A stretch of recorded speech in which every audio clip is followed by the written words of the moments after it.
Adolf Hitler says to smiling Albert Kesselring, who's in charge of all the German forces in Italy, that they have to stop the Allies at the Gustav line, largely because the Germans can't let the Allies take Rome. But I always like to start at the strategic level, then go down to the operational, going down to the tactical level. So, strategic level, we all know that the Apennine Mountains form the middle of Italy there, and for centuries, the runoff from rain and snow forms these deep, beautiful valleys that go out to the Adriatic Sea and the Tyrrhenian Sea. And of course, what the Germans did during the Second World War in Italy is they added to those natural obstacles and natural defenses by building man-made obstacles on top of that. And so there was a number of German defensive lines that were designed to attrit and destroy the Allies as they moved up the Italian boot. And it's the Gustav line that we care for in particular here when it comes to the Battle of Ortona. And it's another view of it right there.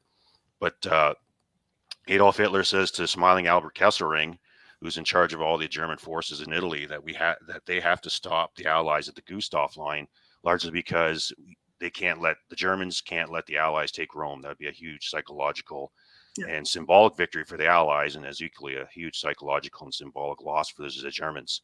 And so where that plays down at the operational level is that the British Eighth Army believed that the Gustav line, which starts on the west side of Italy and goes over to the east side, they believed that the Gustav line ended at the Arielle River that's just northwest of Ortona that you can see circled there. And the Germans don't want to allow the Allies to get through the Gustav line, because if the Canadians and the Brits are able to get up to the town of Pescara, which is just northwest of Ortona, well, there's a road that leads from Pescara through the mountain passes and into the back door of Rome. So for the Germans on the eastern front, on the eastern side of Italy, I should say, they can't let the Allies through there. What British Eighth Army intelligence didn't know was that Ortona and Villa Grande for the Indians are really the eastern anchor points of the Gustav line. It was natural for them to think, for the Allies to think this, because throughout the Sicilian and Italian campaigns, the Germans would hold a city or a town for 24 to 48 hours. And then they would withdraw back to the next natural obstacle, the next valley where they had built man-made obstacles on top of it, and then fight the battles there.